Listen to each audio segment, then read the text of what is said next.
Good afternoon, everyone. My name is Dr. John Gartside. I'm a family medicine physician. I'm also a United States Army officer. I'd like to give a talk today about overcoming divergence in both military operations and in any other endeavors you may be doing. It's applicable to how you deal with multiple organizations or anytime we're performing business work or any work across different cultures. I'd like to start by sharing an experience I had back in my undergrad years, back way before I was a military officer. I was able to do some volunteer work at a Doctors Without Borders clinic.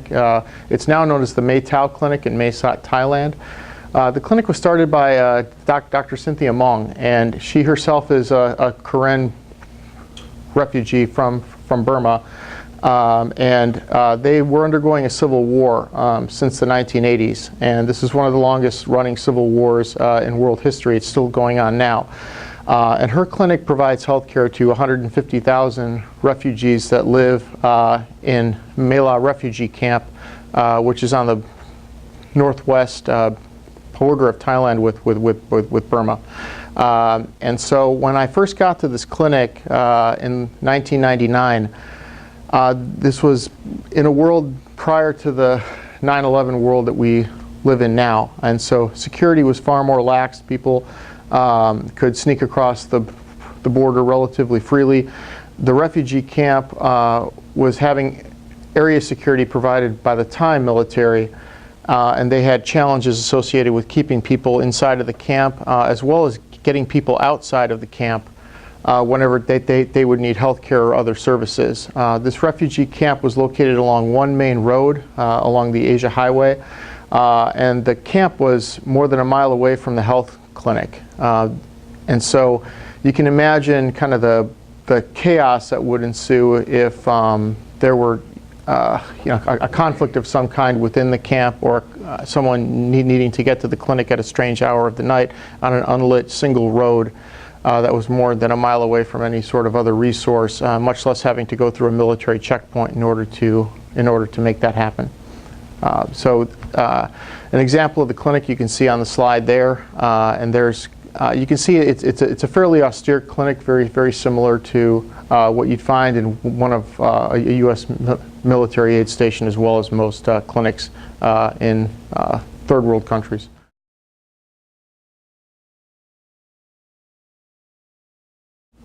This is a picture of the Mela refugee camp.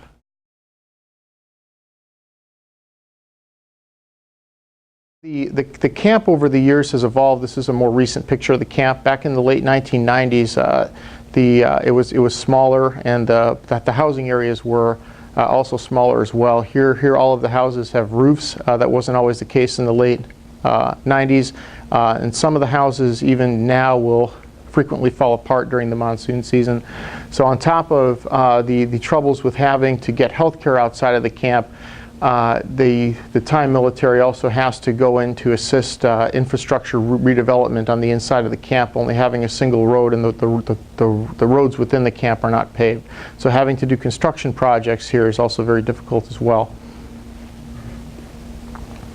So this brings up a topic of protection versus trust. Here's a quote by Sally Thompson. She's director of the TBC, which is the Border Consortium that provides food and shelter and other support to refugee camps.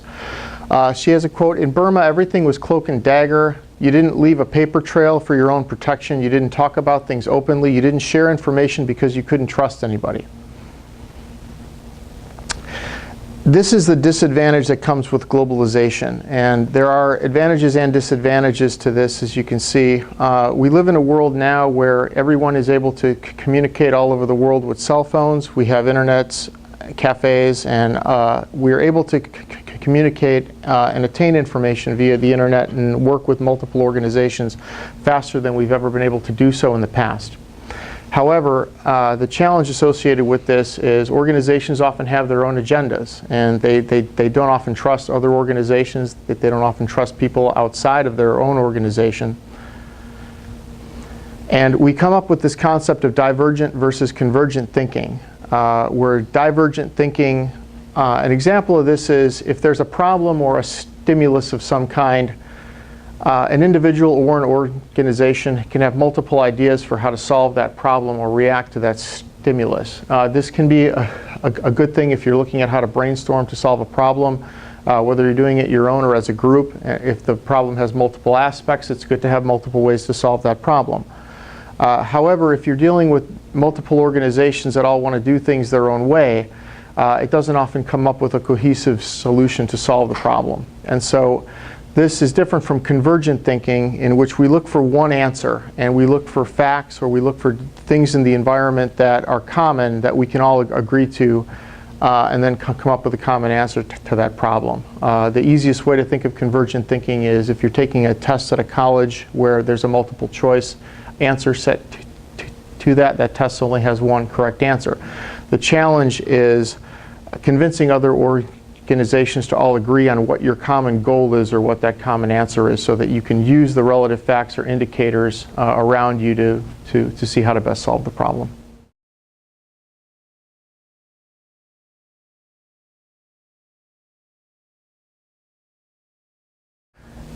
Now, that was more of an academic discussion of divergence. We can also use this as cultural divergence, where these organizations are only concerned with their personal agendas, and this limits their ability to work with other groups. This may provide increased security for their organization, but it comes at the cost of mistrust.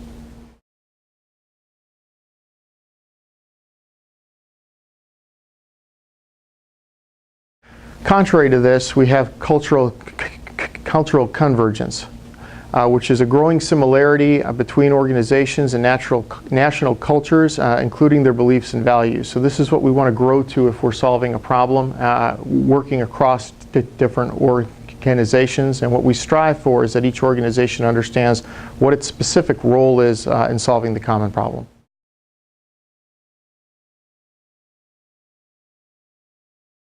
An example of overcoming divergence with shared vision was Operation United Assistance in Liberia in response to the Ebola viral disease outbreak of 2014. This photograph shows representative individuals from multiple nations, as well as multiple countries' military forces, as well as NGOs, kind of all working together to come up with means to solve this problem, despite having their own organizational visions. They were able to come up with shared vision, and they were able to come up with solutions to solve the Ebola outbreak.